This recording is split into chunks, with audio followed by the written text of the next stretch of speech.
برای همین گرایش جوانان به دین در هجرت در همه دور و زمان در همه دین بیشتر می شود. روسا وقتی که در بعد آمدن بلشویک‌ها هجرت کردند،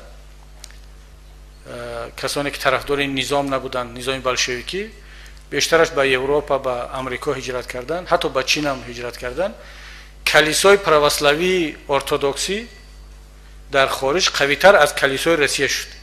کلیسای روسی ارتدوکسی قوی‌تر از داخل شد و مردم روس در خارج بیشتر گرایش پیدا کردن به دین و به کلیسا.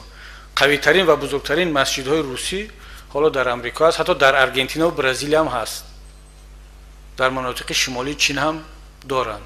چرا؟ برای آنکه مردم از وطن کنده شد و تنها ماند با خدا.